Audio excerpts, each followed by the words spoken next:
نماز کے بعد اجتماعی دعا مانگنا بدعت ہے. اب فرض نماز کے بعد ہاتھ اٹھا کے آپ فرض نماز کے بعد ہاتھ اٹھا کر دیا دعا کیوں مانگتے ہیں؟ فرض نماز کے بعد ہاتھ اٹھا کے دعا مانگنا یا اجتماعی حیت پہ دعا مانگنا کسی بے غبار صحیح حدیث سے ثابت نہیں ہے. کسی بھی صحیح حدیث سے ایک روایت ہے جو ذرا کمزور ہے جس میں آتا ہے کہ ایک دفعہ نبی صلی اللہ علیہ وسلم نے فرض نماز کے بعد ہاتھ اٹھائے ہیں، مگر وہ روایت کمزور ہے، اور اگر اس کو صحیح مان بھی لیا جائے تو ایک دفعہ. سمجھ میں آ رہی بات؟ تو کتنی دفعہ؟ ایک دفعہ. اصول فقہ کی کتابوں میں لکھا ہوا ہے، چاروں مذاہب کی فقہ کی کتابوں میں، کہ حدیث اگر کوئی عمل کثرت سے کیا جاتا ہو اور اس کا نقل کرنے والا صرف ایک ہو تو یہ بات بھی حدیث میں شک پیدا کر دیتی ہے. ایک دفعہ اگر نبی صلی اللہ علیہ وسلم نے کیا ہے تو پتہ یہ چلا کہ اور وہ بھی اجتماعی نہیں، انفرادی طور پر. سمجھ میں آ رہی بات؟ انفرادی طور پر. تو آپ بھی کبھی کبھار انفرادی طور پر رفع الیدین کر لیں. عام معمول اگر نبی کا نمازوں کے بعد فرض نماز کے بعد ہاتھ اٹھا کر دعا کرنے کا ہوتا، چاہے اجتماعی یا انفرادی، تو اس کے نقل کرنے والے کثرت سے ہوتے. سمجھ میں آ رہی اس بارے میں؟ کیونکہ نماز کو تو بہت اہتمام اور اہمیت کے ساتھ احادیث میں بیان کیا گیا ہے، جبکہ ہم دیکھتے ہیں کہ حدیث کی کتابیں اس سے بالکل خاموش ہیں. سمجھ میں آ رہی بات؟ دوسرا مسئلہ، بعض حضرات یہ کہتے ہیں کہ بہت ساری حدیثیں ہیں جن میں آتا ہے کہ رسول اللہ صلی اللہ علیہ وسلم نے فرض نماز کے بعد دعا کی بہت ترغیب دی ہے، اور آپ نے فرمایا کہ سب سے زیادہ دعا قبول کس وقت ہوتی ہے؟ فرض نماز کے بعد. اس حدیث کا مطلب سمجھیں.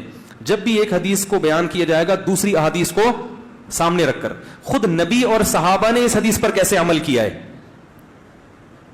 ہم نبی کو دیکھتے ہیں کہ کہیں بھی نہیں کسی صحیح حدیث میں ملتا کہ نبی صلی اللہ علیہ وسلم کا یہ معمول تھا کہ آپ فرض نماز کے بعد ایسے دعا مانگتے تھے. خلفائے راشدین سے بھی کوئی روایت نہیں ملتی، نہ صحیح نہ ضعیف. بھائی دیکھو ہمارے ہاں تو یہ پابندی سے ہو رہا ہے نا پانچوں نمازوں میں ہر مسجد میں. اگر صحابہ میں بھی ایسا ہوتا تو کوئی ضعیف روایت تو ملتی نا صحابہ کرام سے، نہ صحیح ہے نہ ضعیف ہے. اور نبی سے بھی کوئی کثرت سے ایک روایت ہے، اس کی سند پہ بھی کیا ہے؟ ٹھیک ہے، بعض نے اس کو صحیح کہا، بعض نے ضعیف کہا، مگر وہ بھی متفق علیہ صحیح نہیں ہے. تو یہ کیسے ہو سکتا ہے کہ ایک عمل پابندی سے ہو رہا ہو اور اس کا نقل کرنے والا کوئی ہو ہی نہیں؟ تو اب ہم دیکھتے ہیں کہ جو حدیث میں آتا ہے فرض نماز کے بعد آپ صلی اللہ علیہ وسلم نے دعا کی ترغیب دی ہے، خود کیسے دعا مانگی ہے. تو ہم دیکھتے ہیں کہ نبی سے دوسری حدیثوں میں کیا ملتا ہے. آپ نے فرمایا جس نے فرض نماز کے بعد اللہم انت السلام پڑھا، کسی حدیث میں آتا ہے آپ نے فرمایا اللہم لا مانع لما اعطیت ولا معطی لما منعت ولا ينفع ذا الجد منک الجد. کسی میں آتا ہے جس نے فرض نماز کے بعد آیت الکرسی. خود آپ کا اپنا معمول بھی یہی. تو پتہ یہ چلا ان کلمات کو حدیث میں دعا سے تعبیر کیا جا رہا ہے. یہ وظائف ہیں. وظیفہ اس دعا کو کہتے ہیں جن کے یعنی لگے بندے کلمات ہوں، اس کو بھی دعا سے تعبیر کیا جاتا ہے. اس کی مثال ایسے ہے جیسے ہم کہتے ہیں افطار کی دعا، آذان کے بعد کی دعا، مسجد میں داخل ہونے کی دعا، مسجد سے باہر نکلنے کی دعا. تو وہ دعا کیا ہے؟ اللہم افتح لی ابواب رحمتک، مخصوص کلمات. اذان کے بعد کی دعا کیا ہے؟ اللہم رب ہذہ الدعوۃ التامہ. تو فرائض کے بعد جو دعا ہے وہ بھی کیا ہے؟ آیت الکرسی، اللہم انت السلام، اللہم لا مانع لما اعطیت. یہ کلمات، ان کلمات کو کیا کہا گیا ہے؟ بولو بھائی، دعا. اور ابن تیمیہ رحمہ اللہ کی رائے یہ ہے جو تفرد ہے کہ فرض نماز کے بعد سے مراد ہے جو اتحیات کے درود شریف کے بعد ہم دعا پڑھتے ہیں، رب اجعلنی مقیم الصلاۃ ربنا آتنا، جو کیونکہ حدیث میں آتا ہے دبور کل صلاۃ. تو دبر کا جو لفظ ہے عربی میں وہ بعد کے معنی میں بھی استعمال ہوتا ہے اور اینڈ کے معنی میں بھی. ابن تیمیہ رحمہ اللہ کہتے ہیں کہ جو ہم نماز کے آخر میں اتحیات پڑھتے ہیں، پھر درود شریف پڑھتے ہیں، اس کے بعد جو دعائیں کرتے ہیں نا، تو فرض نماز کے بعد سے مراد کیا ہے؟ یہ والی. لیکن یہ ان کا تفرد ہے. ہم کہتے ہیں ایسا نہیں بلکہ سلام کے بعد. مگر دعائیں کون سی؟ وہ جو منقول ہیں. یہاں تک میں سمجھا پایا اپنی بات؟ آگے چلیں. اور نبی صلی اللہ علیہ وسلم نے مختلف مواقع پر مختلف وظائف پڑھے ہیں فرض نماز کے بعد. کبھی آیت الکرسی، کبھی اللہم انت السلام. تو ہم یہ کہتے ہیں دوسری طرف حضرت عائشہ رضی اللہ تعالی عنہا کی حدیث ہے کہ آپ صلی اللہ علیہ وسلم فرض نماز کے بعد اللہم انت السلام کے بقدر بیٹھتے تھے اور پھر کھڑے ہو جایا کرتے تھے. ان دونوں حدیثوں کو ملا کے پتہ چلتا ہے کہ فرض نماز کے بعد جتنے وظائف منقول ہیں یہ سارے نہیں پڑھنے, کبھی کوئی اور کبھی کوئی. اہمیت چونکہ اللہم انت السلام کی زیادہ ہے اور وہ دائمی معمول رہا ہے نبی کا, جیسے حضرت عائشہ کی, تو اس کو ہم نے اہمیت دی. اور ہم کہتے ہیں کہ پھر آپ فوراً کھڑے ہو کر سنتوں میں مشغول ہو جائیں, باقی وظائف اور تسبیحات آپ پڑھیں سنتوں کے بعد. اس طرح تمام حدیثوں میں تطبیق. اور اہل حدیث حضرات یہ کہتے ہیں کہ نہیں, فرض نماز کے بعد ہی آپ تمام معمولات پورے کریں, اس کے بعد سنتیں پڑھیں. تو یہ علماء میں ایک اختلاف ہے, لیکن ہاتھ اٹھا کے دعا مانگیں جیسے ہمارے ہاں رائج ہے, یہ کہیں بھی نہیں ہے. حتیٰ کہ چاروں, یہ تو اب یعنی اہل حدیث میں بھی نہیں ہے, وہ تو ہے, وہ تو سب کو پتا ہے نہیں ہے. یہ فقہ حنفی میں بھی نہیں ہے, فقہ شافی میں بھی نہیں ہے, فقہ مالکی میں بھی نہیں ہے, اور فقہ حنبلی میں بھی نہیں ہے. کیونکہ فقہ حنفی کی کتابیں بھی اس سے خالی, فقہ مالکیہ, شافعیہ, حنابلہ ان کی کتابیں بھی اس سے بالکل خالی. نہ صرف خالی بلکہ اس کے مخالف. فتاوی عالمگیریہ فقہ حنفی کی کتاب ہے نا, اس میں لکھا ہے کہ امام کو چاہیے کہ سلام پھیرنے کے بعد اللہم انت السلام کے بقدر بیٹھے اور اس کے بعد کھڑا ہو جائے. یہ کہیں بھی نہیں لکھا کہ اس میں کیا کرے, اجتماعی دعا مانگے یا انفرادی دعا مانگے, کہیں بھی نہیں لکھا ہوا, بلکہ اس کے خلاف لکھا ہوا ہے. تو اس لیے یہ فقہ حنفی میں بھی نہیں ہے.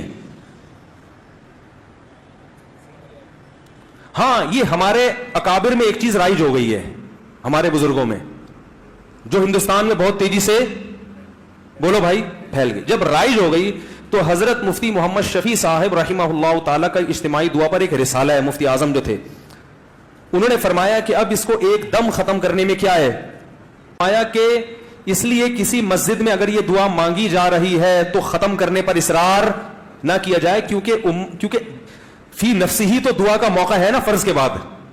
بھائی فی نفسی ہی حدیث میں آتا ہے کہ فرائض کے بعد دعا قبول ہوتی ہے, اس کی یہ کیفیت نہیں ہے. تو فی نفسی ہی نماز کے بعد دعا کا ایک موقع ہے, تو اس میں عوام نے کچھ چیزیں اپنی طرف سے لگا کے اجتماعی ہیئت بنا دی.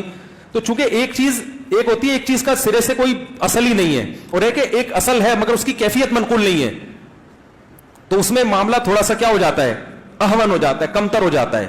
تو اس لیے انہوں نے لکھا کہ چونکہ یہ اتنی زیادہ پھیل گئی ہے, اس کو ایک دم ختم کرنا, اس میں فتنہ بہت ہے, اور خود شریعت ہی فتنے کو پسند نہیں کرتی. تو ائمہ کرام کو چاہیے محبت سے لوگوں کی ذہن سازی کریں, لیکن ایک دم اس کو چھوڑنے کی کوشش, بولو بھائی, نہ کریں. یہ کون کہہ رہا ہے, مفتی اعظم, جو حضرت مفتی تقی صاحب کے کیا تھے, والد.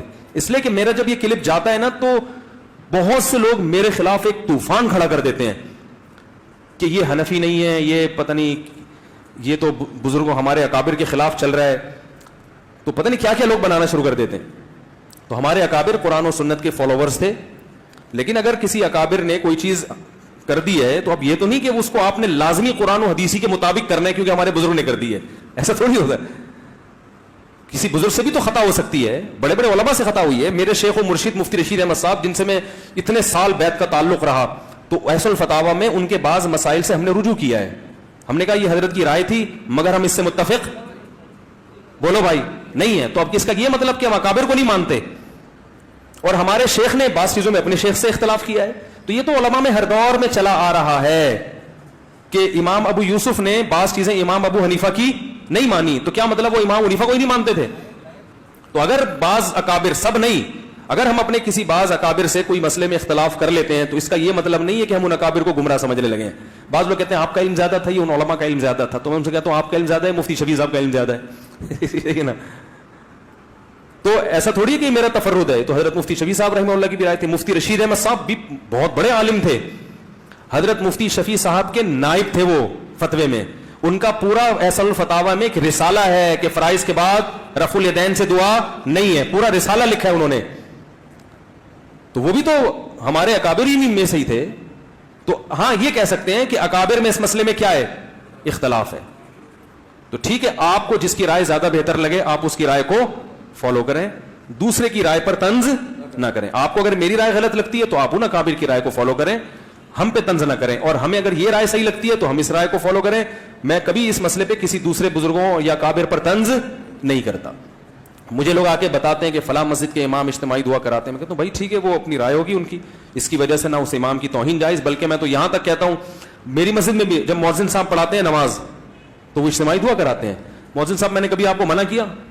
میں اس لیے منع نہیں کر رہا, میرے مقلد تھوڑی ہیں, یہ کہہ سکتے ہیں بھائی فلاں امام بھی کر رہے ہیں, فلاں بزرگ بھی کر رہے ہیں, فلاں وہ عالم وہ آپ سے بڑے عالم ہیں وہ کر رہے ہیں, تو یہ میرے تھوڑی مقلد ہیں. تو میں کیا کہوں گا بھائی, جب ایک اتنے بڑے عالم کو فالو کر رہے ہیں تو میں کیا کہہ سکتا ہوں. میں اپنی رائے دلائل کی دنیا میں پیش کر دوں گا, بھائی یہ سمجھ میں آ رہی ہے ٹھیک ہے, نہیں آ رہی ہے تو بھی ٹھیک ہے. کوئی اتنا بڑا ایشو نہیں ہے کہ جس پہ ہم ایک دوسرے کے خلاف مناظرے کریں, فتوے دیں. ساری مسجدیں جتنی بھی ہیں سب میں اجتماعی دعا ہوتی ہے. لوگ مجھے آ کے بتاتے ہیں وہ تو کر رہے ہیں, کہتا ہوں بھائی وہ بھی سنت ہی کو اپنے لحاظ سے فالو کر رہے ہیں. اللہ نے ان کو جتنا علم دیا, جتنی سمجھ دی, اور جو ان کے بس میں تھا اس کے حساب سے ان کو یہ صحیح لگا تو وہ یہ اس کو فالو کر رہے ہیں. میں کسی پہ الزام نہیں لگاتا کہ میں ہی سنت کا ٹھیکیدار ہوں باقی سارے فراڈی ہیں, ایسا نہیں ہے. ان جس کی جو سمجھ میں اختلاف تو ہوتا ہے نا مسائل میں علماء کا, تو جب اختلاف تو ہوتا ہے نا تو پھر اس لیے وہ تو کوئی بات نہیں. امام ابو یوسف کا امام ابو حنیفہ سے اختلاف ہوا تو یہ تو نہیں کہ وہ غلط ہو, دونوں صحیح ہیں. امام شافعی کا امام ابو حنیفہ سے ہوا تو پھر بھی دونوں صحیح ہیں. تو آپ کو جس کی بات سمجھ میں آ رہی ہے فالو کریں, کسی پر کیچڑ نہ اچھالیں. دلائل کی دنیا میں مجھے یہ بات زیادہ سمجھ میں آ رہی ہے کہ اگر یہ چیز سنت ہوتی تو صحابہ کرام سے منقول کیوں نہیں ہے. لو کان خیرا ما لسبقونا الیہ. صحابہ, تابعین, ائمہ اربعہ اور ہماری جو عربی فتاوی کی کتابیں ہیں ان میں اس کا تذکرہ ہوتا نہیں ہے. تو پھر یہ بات ہمیں سمجھ میں نہیں آتی. سمجھ رہے ہیں بات کو. باقی میں بار بار یہ کہتا ہوں کہ اہل حدیث کی ہر بات کو غلط قرار دینا یہ بھی صحیح نہیں ہے. بعض لوگ نے کیا کیا, چونکہ اہل حدیث نے کہا ہے لہذا غلط ہی ہوگا, تو یہ موقف بھی غلط ہے. لا یجرمنکم شنآن قوم علی الا تعدلوا. قرآن کہہ رہے ہیں ایمان والو کسی قوم کی دشمنی تمہیں اس بات پر نہ ابھارے کہ تم حق کا دامن چھوڑ دو. اگر اہل حدیث نے کوئی بات درست کی ہے تو آپ کو ماننی چاہیے, غلط کی ہے تو آپ کو بتانا چاہیے. ہم اس کی تو اہل حدیث کی بہت سی چیزوں کو ہم غلط بھی کہتے ہیں لیکن بہت سی چیزوں کو ہم صحیح بھی کہتے ہیں, اور بہت سی چیزوں کو ہم یہ کہتے ہیں کہ اس میں دونوں طرف احتمال ہے, دونوں رائے, اجتہادی مسئلہ ہے, یہ بھی صحیح ہو سکتا ہے وہ بھی صحیح ہو سکتا ہے. تو اعتدال کا جو راستہ ہے نا وہ نہیں چھوڑنا چاہیے. تو میں کیوں مانگتا ہوں؟ پہلی بات, میں اجتماعی نہیں مانگتا, میں فرض کے بعد اجتماعی دعا نہیں مانگتا. میں اللہم انت السلام پڑھتا ہوں صرف, اور رفع الیدین ہلکا سا کرتا ہوں کیونکہ لوگوں میں تحمل نہیں ہے. اگر میں نے یہ بھی نہیں کیا تو اگلی نماز میں پبلک شارٹ کر دے گی مجھے. چلو کوئی بات نہیں, شارٹ کرے گی تو کیا ہوگا, دین کا سارا سلسلہ کیا ہو جائے. کسی اور مسجد میں جائیں گے تو وہاں بھی شارٹ, تیسری مسجد میں گئے وہاں بھی, تو شارٹ ہوتے ہوتے نتیجہ کیا نکلے گا, اپنا ایک الگ فرقہ جو لوگ کر رہے ہوتے لانچ ہو رہا ہوگا, اور اس کا نام کیا ہوگا, اجتماعی دعا بدعت, یہاں سے شروع ہوگی. تو امت کو ایک ایسے کام میں لگائیں گے جس کی شریعت میں کوئی خاص اہمیت بولو بھائی نہیں ہے. تو چونکہ فی نفسی ہی ایک چیز جائز ہے, اس کو سنت سمجھنا غلط ہے. تو فی نفسی جب ایک چیز کا جواز ہے اور فی نفسی موقع بھی ہے تو اس گنجائش سے فائدہ اٹھاتا ہوں کہ بھائی چلو فی الحال اتنا کر لو انفرادی, اور اللہم انت السلام پڑھو اس میں, اور تھوڑی دیر رفع الیدین کر لو. عوام کو باقی سمجھاتے رہو. جب یہ مسجد کے نمازیوں میں تحمل پیدا ہو جائے گا, ہم بڑے ہو جائیں گے, بزرگ بن جائیں گے, سفید داڑھی ہو جائے گی, عمر کمر جھک جائے گی, ہم سے بڑے بڑے اکابر دنیا میں موجود ہیں, لوگ کہہ رہے ہیں بھائی ہم ان سے فتویٰ لیں گے آپ سے کیوں لیں, تو ان کو میں نہیں سمجھا, ان لوگوں کو میں اس بات پہ قائل نہیں کر سکتا. تو جب ہم بوڑھے ہو جائیں گے اگر زندہ رہے تو پھر ایک لوگوں کو ہوگا کہ بھائی یہ بھی ایک بزرگ بن چکے ہیں, اب پتہ نہیں وہ دن آئے گا کہ نہیں آئے گا, لیکن اگر ایسا ہو گیا تو پھر ہم چھوڑ دیں گے. مفتی ظہر علی صاحب کی طرف بولیں گے یہ جائز ہے یہ ناجائز ہے, کسی کے باپ میں دم ہے تو کر کے دکھا دیں. ٹھیک ہے, حضرت مفتی ظہر علی صاحب جو ہیں وہ جب فتویٰ دیتے ہیں تو ان کی مسجد بھی ذاتی ہے, ان کے مقتدی بھی اخپل ہیں اپنے ہیں, کسی کی پرواہ بھی نہیں کرتے. فتویٰ دیا, سمجھ میں آیا ٹھیک ہے, نہیں آیا دفعہ یہاں سے چل نکل. تو ہم کہاں جائیں گے بھائی؟ اب آپ کہہ سکتے ہیں یہ تو دین بیچنا ہوا ہے, یہ تو کیا ہوا, کیونکہ کلپ آئے گا فوراً, یہ دین بیچنا نہیں ہے. دین کا کام بڑے کام کرنے کے لیے چھوٹے مسائل کو برداشت کرنا. اگر ہمیں مسجد نکال دے یا ادھر سے بھی نکل جائیں تو ہمیں دنیاوی لحاظ سے فائدہ ہی ہوگا, نقصان نہیں ہوگا. سب سے پہلے میں اپنا بزنس کروں گا, ٹھیک ہے نا, بزنس کمپنی بنا کے ٹائٹ طریقے سے کیا کروں گا جو میں ابھی نہیں کر سکتا. اپنے کاروبار کو ٹائم نہیں دے سکتا تو میں کاروبار کو ٹائم دوں گا, نوٹ چھاپوں گا تمیز سے بیٹھ کے, جو ابھی نہیں چھاپ سکتا میں. تو یہ مصلحت جو میں اختیار کر رہا ہوں اپنی ذات کے لیے نہیں بلکہ تاکہ دین کا کام ہوتا رہے. اور دوسرا, لوگوں سے وہ بات جو لوگوں کی مینٹل اپروچ سے اوپر ہوتی ہے, حدیث میں آتا ہے کلم الناس علی قدر عقولہم, لوگوں کی مینٹل اپروچ سے اوپر باتیں نہ کرو. تو یہ مسئلہ پبلک کی مینٹل اپروچ سے کیا بن چکا ہے اوپر, کیونکہ بہت سارے علماء کر رہے ہیں تو اب لوگ کہیں گے یار وہ علماء نہیں ہے, تو پھر یہی ہے کہ بھائی چلو درمیانی راہ اختیار کرو, چلاؤ بس. تو اس لیے ہم یوں کرتے ہیں اللہم انت السلام و منک السلام تبارک یا, چلو اس سے کیا ہو رہا ہے یار. اور بیانات میں بتاتا رہتا ہوں کہ اتنا بھی ثابت نہیں ہے, کبھی کبھار کر لے تو ٹھیک ہے, کبھی کبھار رفع الیدین بھی ٹھیک ہے, کبھی کبھار لوگوں کو اجتماعی دعا بھی ٹھیک ہے, لوگوں کو تعلیم دینے, تو احیاناً تو ٹھیک ہے. اس کا معمول بنا لینا, اتنا معمول کہ جو نہ کرے اس کو لوگ ملامت کریں, بلکہ معمول بھی اس حد تک غلط نہیں ہے کہ چلو ایک آدمی کو ہاتھ اٹھا کے دعا میں زیادہ دل لگ رہا ہے تو مانگ لے, تو پابندی بھی تو نہیں ہے نا, لیکن اتنا اس پہ التزام کہ نہ کرنے والے کو ملامت کی جائے. مسجدوں میں دو اجتماعی دعائیں ہر نماز کے بعد ہو رہی ہیں, اس کو بھی غلط نہیں کہیں گے. غلط کیا ہے؟ جو نہیں مانگے اس کو کیا کہتے ہیں, اس پہ ملامت ہوتی ہے. یہ بہت غلط چیز ہے.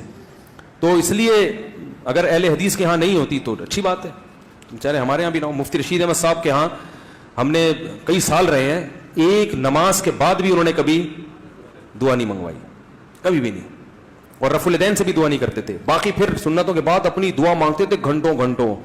دعاؤں کا تو حضرت کو ایسے عاشق تھے کہ حضرت سے جب کوئی آ کے کہتا تھا کہ حضرت دعا کر دیں, حضرت رفع الیدین کے بغیر دعا کر دیتے تھے.